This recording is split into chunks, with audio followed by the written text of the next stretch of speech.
أعوذ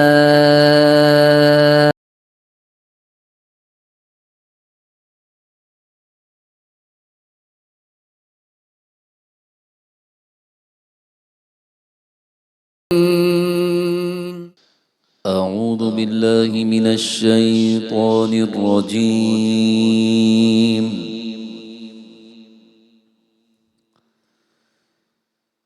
بسم الله الرحمن الرحيم.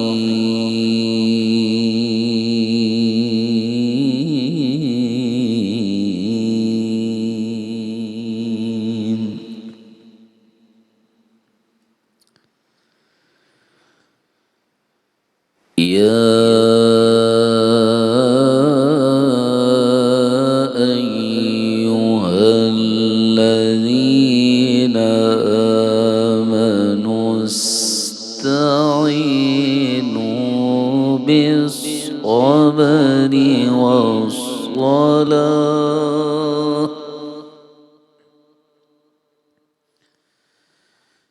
إن الله مع الصابرين.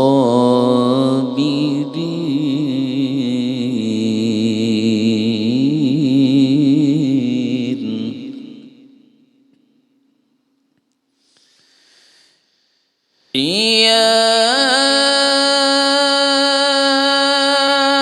أيها الذين آمنوا استعينوا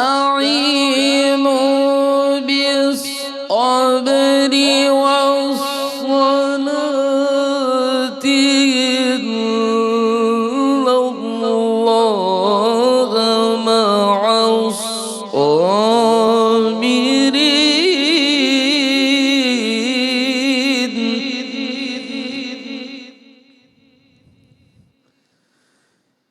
إن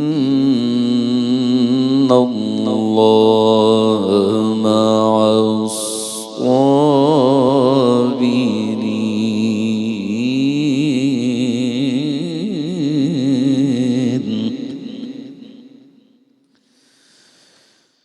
ولا تقولوا لمن يقتل في سبيل الله أموات بل أحياء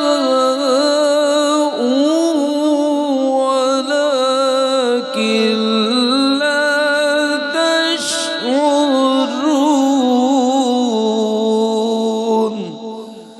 صدق الله العظيم. نحمده ونصلي ونسلم على رسوله الكریم، اما بعد فاعوذ باللہ من الشیطان الرجیم، بسم اللہ الرحمن الرحیم۔ سامعین و ناظرین، السلام علیکم ورحمۃ اللہ وبرکاتہ۔ درس قرآن کے اس پروگرام میں ہم ایک مرتبہ پھر موجود ہیں۔ الحمدللہ حسب معمول قاری صاحب نے بڑی خوبصورت اور پیاری آواز میں سورہ بقرہ کی آیات 153 اور 154 کی تلاوت فرمائی۔ پہلے اس کا ترجمہ کرتے ہیں، پھر اس کی تفسیر و تشریح کی طرف بڑھتے ہیں۔ ارشاد ربانی ہوا کہ اے ایمان والو، صبر اور نماز سے مدد طلب کرو، بے شک اللہ تعالیٰ صبر کرنے والوں کے ساتھ ہے۔ اور جو لوگ اللہ کی راہ میں قتل کیے جاتے ہیں ان کو مردہ مت کہو، بلکہ وہ زندہ ہیں، لیکن تم ان کی زندگی کا شعور نہیں رکھتے۔ سامعین محترم، اس سے پہلے آیات جو ہم نے تفسیر کے ساتھ پڑھی 152 تک، تو آپ کو یاد ہوگا اس میں اللہ نے فرمایا کہ میرا ذکر کرو میں تمہارا ذکر کروں، اور تم میرا شکر کرو میری ناشکری نہ کرو۔ اور آپ جانتے ہیں کہ اللہ کا سب سے بڑا ذکر اور اللہ کا سب سے بڑا شکر نماز ہے۔ تو اب اس کے ساتھ ہی آیت نمبر 53 میں اللہ پاک نے اس ذکر کا جو عملی نمونہ ہے اس کو بیان فرما دیا۔ یہ آیت نمبر 152 اور 153 میں ہم نے ربط بھی جان لیا۔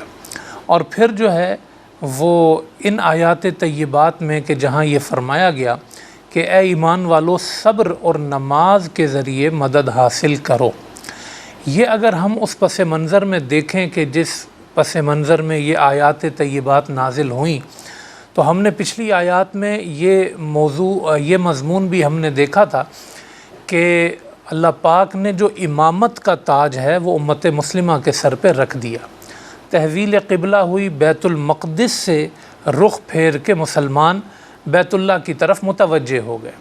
تو اب جب بیت اللہ کی طرف وہ متوجہ ہوئے تو اس سے جو معاشرے میں تبدیلی آئی وہ یہ تھی کہ سب سے پہلے تو وہ یہود کہ جو انسیت محسوس کرتے تھے کہ چلو ان کا قبلہ بھی بیت المقدس ہے، ہمارا قبلہ بھی بیت المقدس ہے، تو وہ انسیت اجنبیت میں تبدیل ہو گئی کہ اب انہوں نے اپنا قبلہ بنا لیا ہے، تو ان کی طرف سے بھی خطرہ ہوا۔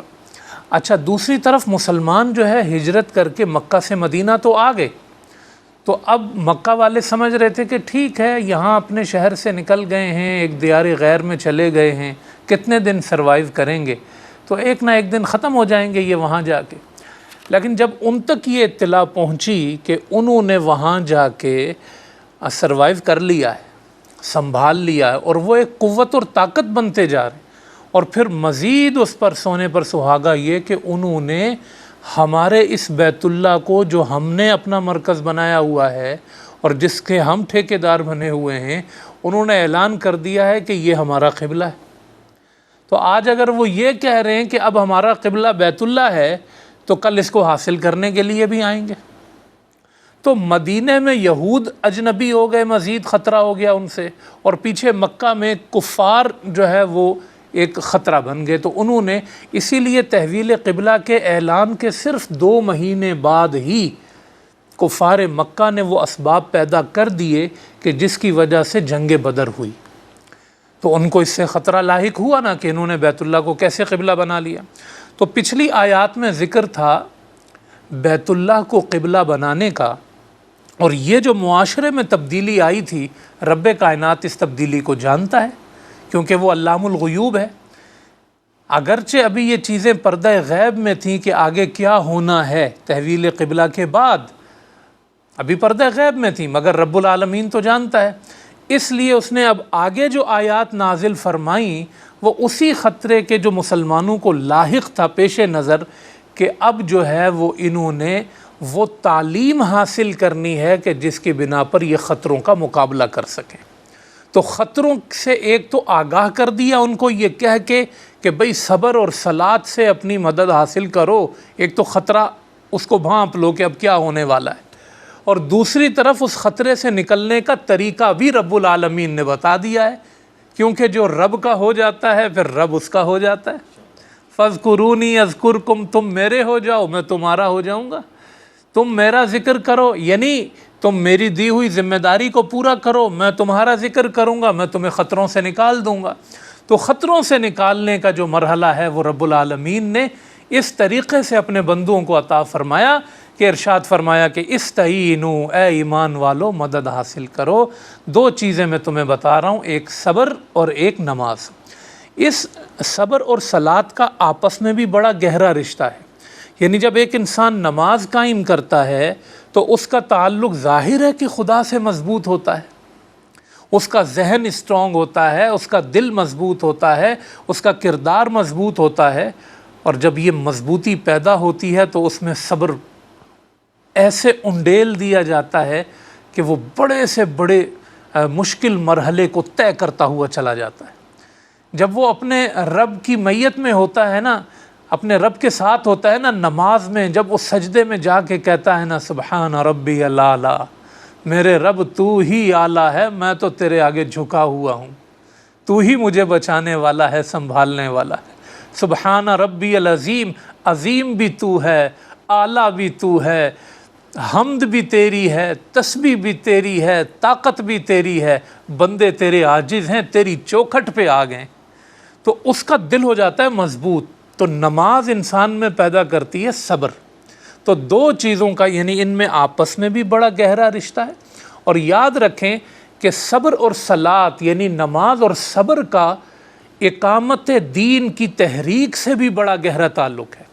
یعنی جس شخص نے یہ بیڑا اٹھایا ہو کہ میں نے خدا کا دین نافذ کرنا ہے، میں نے خدا کے دین کی بات کرنی ہے، میں نے خدا کے دین کا پرچار کرنا ہے، میں نے خدا کے دین کی اقامت کے لیے جو مشکلیں ہیں ان کو فیس کرنا ہے، جو بھی مشکل آئے گی دیکھ لیں گے، مگر خدا کا کلمہ ضرور بلند کریں گے، خدا کے دین کی سربلندی کے لیے ضرور آگے بڑھیں گے۔ اس مشن پر جو کام کرتا ہے نا، اس کے لیے نماز اور صبر بڑی ضروری ہے۔ بلکہ اگر اس میں کچھ مبالغہ نہ ہو تو میں کہوں، نماز تو اصل ہے ہی اس کی نماز کہ جو اقامت دین کے لیے کھڑا ہو، اسی کو تو مشکل پیش آئے گی، وہ خدا کے دین کی بات کر رہا ہے، پھر اس کی نماز بنے گی، پھر اس کو پتہ چلے گا کہ نماز کا فائدہ کیا ہے۔ ایک انسان نے حق کے لیے کھڑے نہیں ہونا، باطل سے ٹکرانا نہیں ہے، نماز وہ بھی پڑھتا ہے، مگر اس کو اس نماز کا جو اصل نماز کی جو معراج ہے نا، فائدہ حقیقی ہے نا، وہ کبھی محسوس نہیں ہوگا۔ لیکن وہ مجاہد فی سبیل اللہ جو رات کو خدا کے ہاں قیام کر رہا ہو، اور اس مرحلے کی جو نماز ہوتی ہے نا، جس نماز کا صبر کے ساتھ ذکر آتا ہے، اس میں پھر 5 فرض نمازیں نہیں ہوتی، اس سے مراد عموماً 5 نمازوں کے ساتھ ساتھ نماز تہجد بھی ہوتی ہے، نماز نفل بھی ہوتی ہے۔ اب اضافی ڈیوٹی ہے نا، یعنی بندہ اللہ کے پاس جا رہا ہے کیونکہ اس کو کچھ چاہیے، تو رات میں وہ اللہ کی بارگاہ میں کھڑے ہو کر قیام کی حالت میں اپنے آپ کو اسٹرانگ کرتا ہے، اور دن کو اقامت دین کے لیے وہ جہاد فی سبیل اللہ کے لیے میدان جہاد میں کھڑا ہوتا ہے۔ جو صحابہ کرام نے کیا، وہ رات کے نمازی تھے، دن کے غازی تھے، اور پھر ان کی وہ رات کی نماز دن میں وہ صبر پیدا کرتی تھی کہ اگر کوئی تکلیف آ جائے، کوئی مشکل مرحلہ آ جائے، تو جس طرح پاؤں میں ایک سوئی چبھتی ہے نا، صرف اتنا کوئی احساس ہوتا تھا اور وہ اس مشکل کو فیس کرتے ہوئے نکلتے چلے جاتے تھے۔ تو یہ میں نے آپ کے سامنے رکھا کہ ایک تو نماز اور صبر میں بڑا گہرا تعلق، پھر ان دونوں چیزوں کا دین کی تحریک سے بڑا گہرا تعلق۔ تو اب وہ مسلمانوں نے مدینے میں دین نافذ کرنا ہے، یہودی قبلہ بدلنے سے خلاف ہو گئے، عیسائی خلاف ہیں، مشرک خلاف ہیں، مکہ والے خلاف ہیں، ساری قوتیں خلاف ہو گئی ہیں، تو اب وہ ان کو ملیمیٹ کرنا چاہتی ہیں۔ تو اللہ نے فرمایا یا ایھا الذین آمنوا استعینوا بالصبر والصلاۃ، آؤ میں تمہیں بتاتا ہوں تمہیں کرنا کیا ہے، میرے بندو، صبر کا دامن تھامے رکھنا، میری بارگاہ میں سجدے کرتے رہنا، میں صبر و صلاۃ کے ذریعے تمہاری ساری منزلیں طے کرا دوں گا۔ اچھا، اور کیسے طے کرا دوں گا یہ میں نہیں کہہ رہا، یہ اللہ نے بشارت دی ہے۔ اس کے ساتھ ہی فرمایا اے ایمان والو، مدد حاصل کرو نماز اور صبر کے ذریعے، ان اللہ مع الصابرین۔ یہ ہے بشارت، 2 لفظ ہیں یار، ان میں کیا گہرائی ہے، کیا انعامات کی بارش ہے۔ اللہ صبر کرنے والوں کے ساتھ ہے، جس کی پشت پہ رب العالمین ہو، جس کی پیٹھ پر رب العالمین کا دست قدرت ہو، جس کو رب العالمین کہہ رہا ہو میں تیرے ساتھ ہوں، اس کو کیا خطرہ۔ یعنی دیکھیں نا کتنا بڑا جملہ ہے۔ بندہ یہ کہتا رہے کہ میں رب کے ساتھ ہوں، وہ کہتا ہے میں صبر کرنے والوں کے ساتھ ہوں، میں ہوں نا تمہارے ساتھ۔ آئے آئے، جب وہ ساتھ ہے تو پھر ہر چیز میں لذت ہے، جب وہ ساتھ ہے تو پھر ہر مرحلے میں آسانی ہے، کیونکہ وہ ساتھ ہے، مع الصابرین۔ اچھا دیکھیں، پیچھے 2 چیزوں کا ذکر آیا، مدد حاصل کرو نماز اور صبر کے ذریعے، لیکن جب معیت کا اعلان کیا، یعنی ساتھ ہونے کا اعلان کیا، تو یوں نہیں کہا کہ اللہ نماز پڑھنے والوں کے ساتھ ہے اور اللہ صبر کرنے والوں کے ساتھ ہے، دونوں چیزوں کا ذکر نہیں فرمایا، ایک چیز کا ذکر کیا کہ اللہ صبر کرنے والوں کے ساتھ ہے۔ کیوں؟ اس لیے کہ یہ تو ساری دنیا جانتی ہے کہ نماز پڑھنے والے کے ساتھ تو وہ ہوتا ہی ہے، وہ نماز تو اسی کی ہے، اللہ اکبر کہیں گے، سبحان ربی العظیم کہیں گے، ہیں تو نماز میں اس کا ساتھ ہونا تو بالکل واضح ہے، لیکن وہ بتانا چاہتا ہے یہ مت سمجھنا جب تم بدر میں ہوگے، جب تم صبر کے مرحلوں سے گزرو گے، تکلیف کے مرحلوں سے گزر رہے ہوگے تو تم اکیلے ہوگے. کسی کے وہم و گمان میں یہ نہ آئے کہ اس وقت رب ساتھ نہیں ہوگا. یہ شبہ دور کر دو، میں تو صبر کرنے والوں کے ساتھ ہوں. اس لیے صرف صبر والوں کا ذکر آیا، کیونکہ صبر میں بندہ، مرحلہ صبر میں گھبرا سکتا ہے. بندہ یہ کہہ سکتا ہے کہ مدد کہاں ہے، بندہ کہہ سکتا ہے تکلیف کتنی بڑھ گئی. اس لیے صبر والوں کے لیے اس نے اعلان کیا ان اللہ مع الصابرین، اللہ صبر کرنے والوں کے ساتھ ہے. پھر فرمایا ولا تقولوا لمن يقتل في سبيل الله اموات، اور جو اللہ کی راہ میں شہید کر دیے جائیں ان کو مردہ نہ کہو. یہ پورا ایک دیکھیں زندگی کے بارے میں ایک تبدیل کانسیپٹ ہے، چینج کانسیپٹ ہے. کافروں کا کانسیپٹ کیا ہے کہ سب کچھ زندگی ہے اور زندگی ختم ہو گئی تو سب ختم ہو گیا. اللہ نے فرمایا نہیں، یہ غلط فہمیاں دور کرو. زندگی اور موت کے بارے میں صحیح کانسیپٹ کو اپناؤ، اور وہ صحیح کانسیپٹ یہ ہے کہ یہ دنیا کی ظاہری زندگی جب ختم ہوتی ہے تب اصل زندگی شروع ہوتی ہے. یہ کہاں سے ہوا کہ زندگی گئی تو سب کچھ ختم ہو گیا؟ نہ، ایک عالم برزخ ہے، پھر عالم آخرت ہے، پھر تم سے پوچھا جائے گا کہ تم نے یہ مختصر سی زندگی کہاں گزاری، کیسے گزاری. زندگی اور موت کا کانسیپٹ یاد رکھو کہ ایک زندگی ہے دنیا کی اور ایک زندگی ہے اس کے ساتھ آخرت کی. اور وہ بندہ کہ جو کفر پہ مرا، اس کی اخروی زندگی کو کیا ڈسکس کرنا، اس کی حیثیت ہی کیا ہے؟ تو یا اللہ پھر کس کی زندگی کو ڈسکس کرنا ہے؟ کہا میں بتاتا ہوں جو میری راہ میں مارا گیا، زندگی تو اس کی ڈسکس کرو نا. جو میری راہ میں شہید ہوا، جس کی گردن پہ خنجر چلے میری راہ میں، آؤ میں تمہیں بتاتا ہوں وہ مرنے کے بعد بھی زندہ رہتا ہے. اس کو مردہ مت کہنا. اور آل عمران میں کہا کہ اس کو مردہ گمان بھی مت کرنا. وَلَا تَحْسَبَنَّ الَّذِينَ قُتِلُوا فِي سَبِيلِ اللَّهِ أَمْوَاتًا بَلْ أَحْيَاءٌ عِندَ رَبِّهِمْ يُرْزَقُونَ. حضور تمنا کرتے تھے اس شہادت کی، یا اللہ میں تیری راہ میں شہید کیا جاؤں، پھر زندہ کیا جاؤں، پھر شہید کیا جاؤں. یہ مقام شہادت ہے. تو اللہ نے فرمایا کہ جو اللہ کی راہ میں جان دے دیتے ہیں، اللہ کی راہ میں سب کچھ قربان کر دیتے ہیں، تو پھر اللہ بھی ان کو حیات جاودانی عطا فرما دیتا ہے. وہ مردہ نہیں ہوتے، ان کی اخروی زندگی، بلکہ یہ تو مرنے کے بعد ان کی روحیں جو ہے سبز پرندوں میں جنت میں ٹہلتی ہیں. یہ تو سب سے پہلے جنت میں پہنچ جاتے ہیں. کیا شان ہے شہید کی جو اللہ نے اس کو عطا فرمائی ہے. تو یہ 2 آیتیں ہم نے اس سیگمنٹ میں پڑھی ہیں. اس پہ بہت باتیں کی جا سکتی ہیں، بہت کلام کیا جا سکتا ہے. ہم نے اس کا خلاصہ آپ کے سامنے مختصر کر دیا. اب ہم بڑھ رہے ہیں ایک وقفے کی طرف، اگلی آیات کو شامل کریں گے. آپ ہمارے ساتھ رہیے. اعوذ باللہ من الشیطان الرجیم.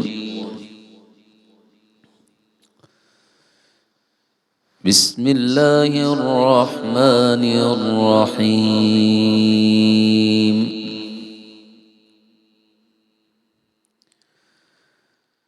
وَلَنَبْلُوَنَّكُمْ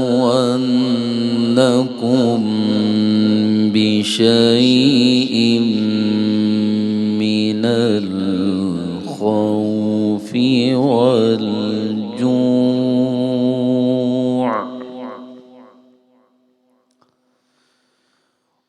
وَنَقْصٍ مِّنَ الْأَمْوَالِ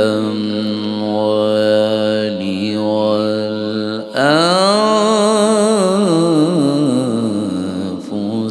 وَالثَّمَرَاتِ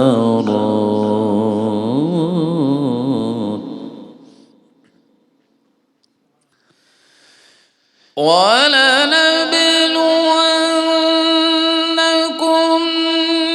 بِشَيْءٍ مِّنَ الْخَوْفِ وَالْجُوعِ وَنَقْصٍ مِّنَ الْأَمْوَالِ وَالْأَنفُسِ وَالثَّمَرَاتِ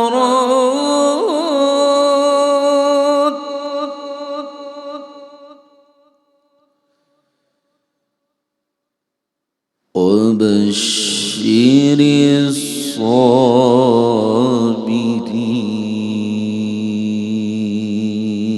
الصابرين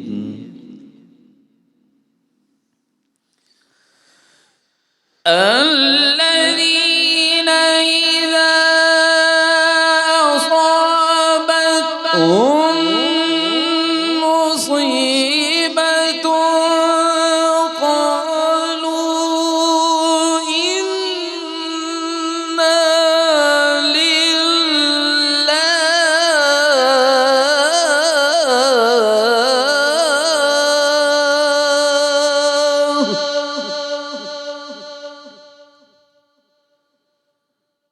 وإنا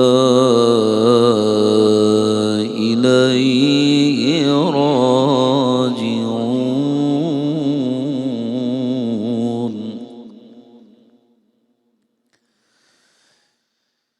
الذين إذا أصابتهم مصيبة قالوا إنا لله وإنا إليه راجعون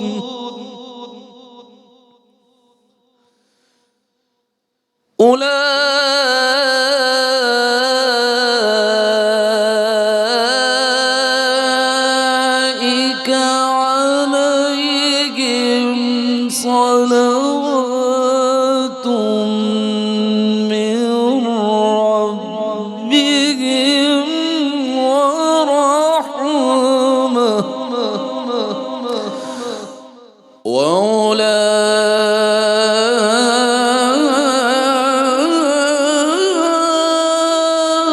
وأولئك هم المهتدون صدق الله العظيم.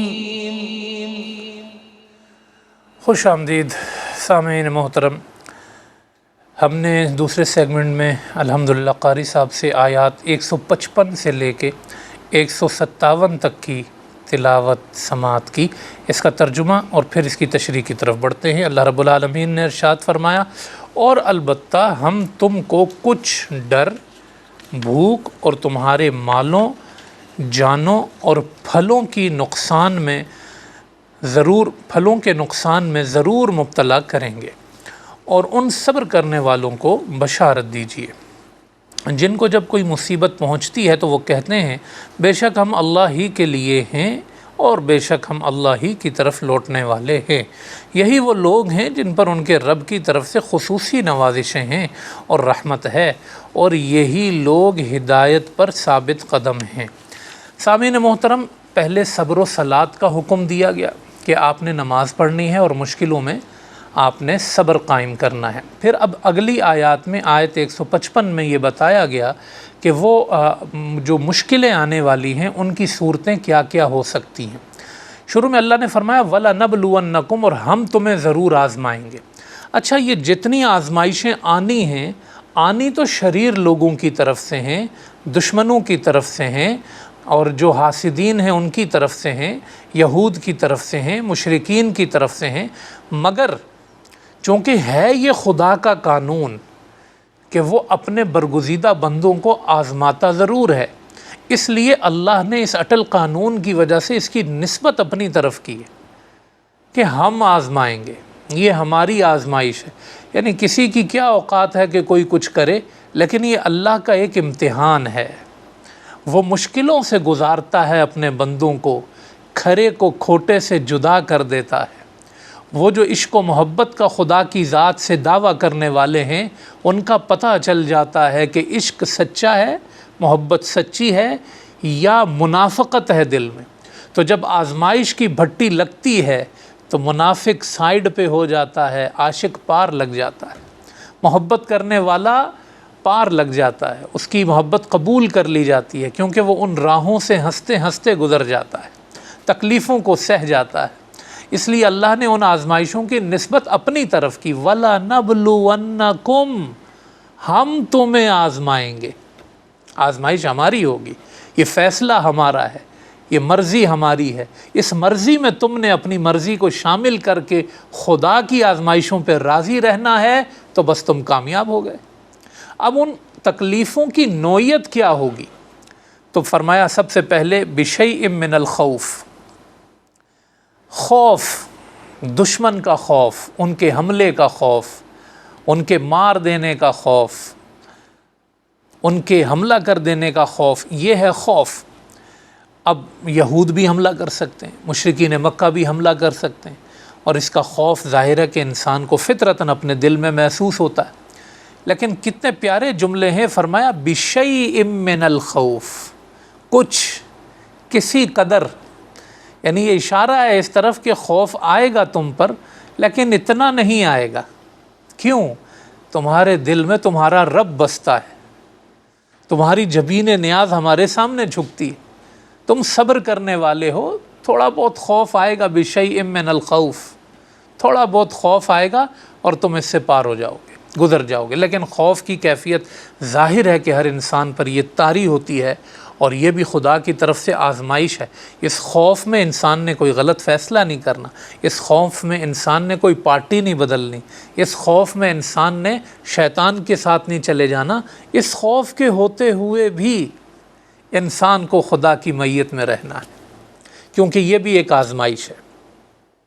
نمبر 2 فرمایا کہ والجوع، اور ہم تمہیں آزماتے ہیں بھوک کے ذریعے۔ جوع اور بھوک سے اشارہ ہے ان معاشی حالات کی طرف کہ جو مسلمانوں کو پیش آ سکتے ہیں، کیونکہ تجارتوں پر عموماً جو ہے وہ یہود کا قبضہ ہے، اور جب ان کا قبضہ ہے تو وہ کوشش کریں گے کہ معاشی بائیکاٹ کریں، وہ کوشش کریں گے کہ مسلمانوں کا جو مال تجارت ہے اس کی راہ میں رکاوٹ بنے، وہ کوشش کریں گے کہ ان کی جو بھوک ہے، افلاس ہے، وہ بڑھتا چلا جائے، کھانے پینے کو ان کو کچھ نصیب نہ ہو۔ یہ ان کی ظاہر ہے کہ ایک پوری کوشش ہوگی، اور یہ صحابہ کرام کے ساتھ پیش آیا بھی۔ مکہ میں تو بہرحال ایک معاشی بحران کا طویل سلسلہ رہا، یہاں مدینہ میں بھی مسلمانوں کو بڑی پریشانیاں آئیں، اور سارے دور میں ہی تقریباً جوع اور بھوک کی کیفیت قائم رہی، مسلمان بڑی مشکل میں رہے اس حوالے سے۔ لیکن قربان جائیے نبی محترم صلی اللہ علیہ وسلم اور ان کے سارے قافلے پر، انہوں نے اس کو بھی بِشَيْءٍ کر کے دکھایا۔ بھوک ان پر بہت آئی، لیکن انہوں نے محسوس یہ کرایا کہ کچھ نہیں ہوا۔ یہ فاقہ کش جو موت سے ڈرتا، انہوں نے کسی چیز سے اپنا ڈر نہیں قائم کیا، کسی چیز سے انہوں نے اپنے آپ کو کمزور ظاہر نہیں کیا۔ اس مرحلے سے بھی وہ گزرتے چلے گئے۔ ان کے رب نے ان کی پہلے ہی تربیت کر دی تھی کہ یہ معاشی حوالے سے بھی تمہیں پریشانیاں آ سکتی ہیں، اور کوئی بھی کیفیت ہو انسان کو اپنی غیرت نہیں بیچنی چاہیے۔ یہ سبق آج کے مسلم امہ کے حکمرانوں کو بھی ہے کہ اگر کوئی بھوک اور افلاس آ گیا تو اس کا مطلب یہ نہیں ہے کہ اپنے جو ہے نا وہ کاسے لے کر تم غیروں کے در پر جاؤ اور اپنا ایمان بھی بیچو، اپنا وطن بھی بیچو، اپنی عزت بھی بیچو، اپنی شان بھی بیچو، ہیں جی، اور پھر تم کسی حق کے لیے کبھی تمہاری زبان نہ کھل سکے۔ تم نے تو اللہ نے جو آزمائش دی تھی پھر تو اس کو بیچ دیا، تم نے اللہ کا دین بیچ دیا۔ صحابہ نے یہ نہیں کیا، مشکلوں میں رہے، بھوک میں رہے، لیکن غیرت مند رہے، کبھی یہودیوں کے آگے جھکے نہیں جا کے، کبھی ان کو یہ نہیں کہا تمہارا سود ٹھیک ہے تھوڑا مال دے دو ہمیں، یہ کرنا۔ انہوں نے کہا کہ جس حالت سے بھی گزر جائیں گے اللہ اور اس کے رسول کے دین پر آنچ نہیں آنے دیں گے۔ پھر اس کے بعد فرمایا وَنَقْصٍ مِّنَ الْأَمْوَالِ وَالْأَنفُسِ، مال بھی جائیں گے اور جانیں بھی جائیں گی، کاروبار بھی جائیں گے، جانیں بھی جائیں گی۔ یہ سب بھی مسلمانوں نے سہا، اور کتنے ہی لوگوں کی جو ہے وہ لاشیں اٹھیں، شہادتیں ہوئیں، جانیں قربان ہوتی رہیں، مال قربان ہوتے رہے ہیں جی، اور انہوں نے اس مرحلے سے بھی اپنے آپ کو گزارا۔ تو انسان پر یہ بھی ایک آزمائش کا مرحلہ آتا ہے، کسی پر کبھی موت آ جاتی ہے اور کبھی انسان کا مال چلا جاتا ہے۔ تو ایسے لمحے میں انسان کو صبر کرنا ہے، استعینوا بالصبر والصلاۃ سے یہ جڑا ہوا ہے، اور ایسے وقت میں انسان کو اللہ سے دور نہیں ہونا۔ پھر فرمایا والثمرات، اور پھلوں میں کمی سے بھی تمہیں جو ہے نقصان سے بھی آزمایا جائے گا۔ مال کے ذکر کے بعد ظاہر ہے کہ ثمرات بھی ایسا لگتا ہے کہ مال میں شامل ہیں، لیکن ثمرات کا الگ سے ذکر کیا اللہ پاک نے۔ اس کی وجہ یہ ہے کہ قافلوں کے ساتھ ساتھ مال تجارت کے ساتھ ساتھ ایک بڑی چیز جو ہے وہ کھجوریں تھیں، اور ان کا جو ہے ایک بڑا آسرا تھا اہل مدینہ کو۔ تو آپ دیکھیں جب غزوہ تبوک پہ جا رہے تھے تو کھجوریں تیار ہیں، اور اعلان ہوتا ہے جی اب تبوک کی طرف جانا ہے، تو اب یہ سوچا جائے کہ بھئی اپنی کھجوریں بچانی ہیں یا اللہ کے رسول کا فرمان پورا کرنا ہے۔ کہا کھجوریں لگی رہیں، نقصان ہوتا ہے اس میں ہوتا رہے، ہم نے تو اللہ کے رسول کے ساتھ جانا ہے۔ کڑکتی دھوپ ہے، کھانے پینے کو کچھ نہیں ہے، پیچھے کھجوروں کا موسم تیار ہے، والثمرات، پھلوں کا نقصان ہو رہا ہے، لیکن اللہ کی آزمائش ہے۔ قربان جائیں صحابہ پر، سارے کے سارے مصطفیٰ کے قافلے میں تبوک پہنچ گئے۔ تو یہ سارے حالات ہیں جو اللہ نے بیان کیے تھے، اور صحابہ نے اس پہ پورا اتر کے دکھایا اور کہا ہاں ہمارے رب نے ہمیں آزمایا ہے، ہم اس آزمائش میں پورا اتریں گے۔ ثمرات میں ایک اور چیز بھی ہے، ثمرات میں پھل تو آ گئے، لیکن یاد رکھیں کبھی کبھی انسان کی ساری زندگی کی محنت بھی اکارت چلی جاتی ہے۔ ایک انسان کسی چیز پہ 10 سال لگاتا ہے، 20 سال لگاتا ہے، پھر یکدم اس کو لگتا ہے کہ وہ صفر ہو گیا، اس کے جو ثمرات ہیں وہ سب ختم ہو گئے، تو پھر بھی گھبرانے کی کوئی بات نہیں ہے۔ حضرت علی رضی اللہ تعالیٰ عنہ کہا کرتے تھے کہ مال جیب میں رہے تو ٹھیک ہے، دل میں نہ آ جائے، یعنی ایسا نہ ہو کہ سب اسی کو اصل سمجھ لیا جائے۔ کبھی دین پر آنے کے لیے ایک انسان نے حرام مال کی ایک فیکٹریاں تیار کر کے رکھی ہوئی ہیں، اور جب اس کو دین کی طرف آنا پڑا تو اس کا اپنے جو زندگی بھر کے ثمرات ہیں اس کو لگتا ہے کہ وہ ختم ہو جائیں گے، حلال کی طرف آئے گا تو زیرو سے شروع کرنا پڑے گا، تو کرنا پڑے گا۔ ثمرات قربان ہو رہے ہیں، آزمائش آ رہی ہے، سب جاتا ہے تو جائے، زندگی بھر کا ثمرہ جاتا ہے تو جائے، رب کا حکم نہ جائے۔ تو یہ پہلو بھی اس میں نکلتا ہے۔ بہرحال یہ نوعیتیں اللہ پاک نے بیان فرما دی کہ کس کس چیز کے ذریعے ایک انسان آزمایا جاتا ہے۔ پھر فرمایا وبشر الصابرین، صبر کرنے والوں کو بشارت دے دیجئے۔ ان ساری چیزوں پر جس نے صبر کر لیا، خوشخبری ہو تمہیں، خوشخبری ہو تمہیں، تمہارے رب نے تمہیں آزمایا اور تم نے صبر کیا۔ صبر کرنے والوں کی صفت کیا ہوتی ہے؟ جب کوئی نقصان ہوتا ہے ان ساری چیزوں میں سے کسی چیز کا، ان کی صفت کیا ہے، ان کا بیہیو کیا ہوتا ہے، ان کا رویہ کیا ہوتا ہے، رد عمل کیا ہوتا ہے؟ فرمایا الذین اذا اصابتہم مصیبہ، جب انہیں مصیبت پہنچتی ہے قالوا، تو وہ کہتے ہیں انا للہ و انا الیہ راجعون۔ یہ ان کا عقیدہ ہوتا ہے، یہ ایک جملہ نہیں ہے، ایک کلمہ نہیں ہے، یہ ایک عقیدہ ہے جس کے 2 جز ہیں۔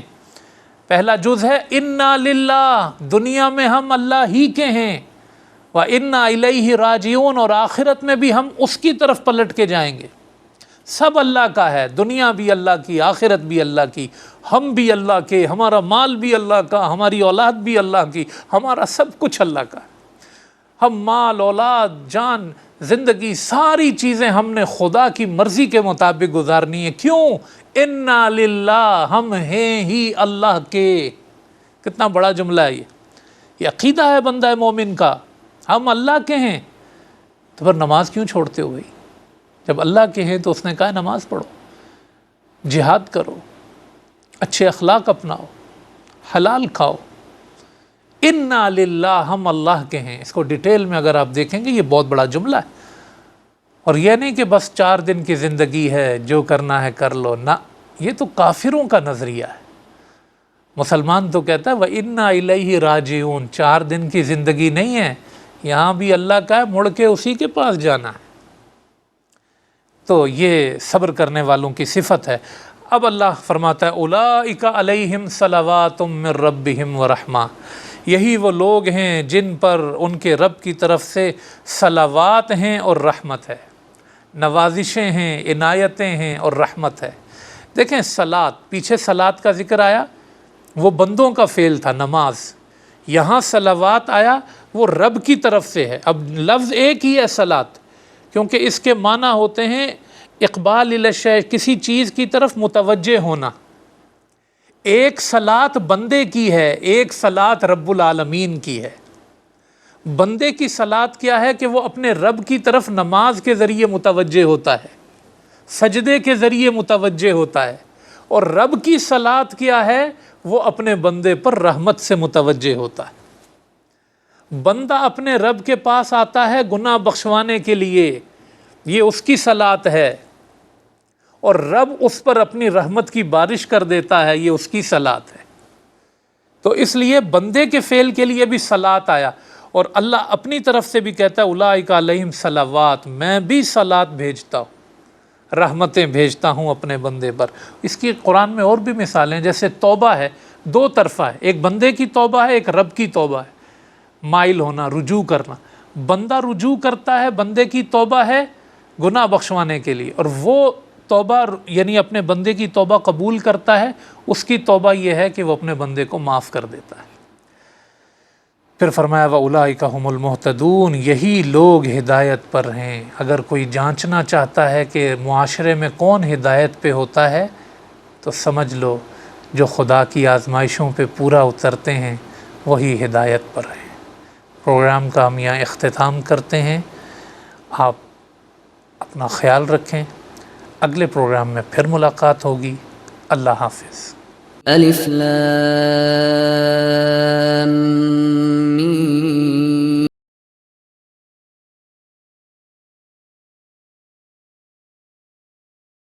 هدى للمتقين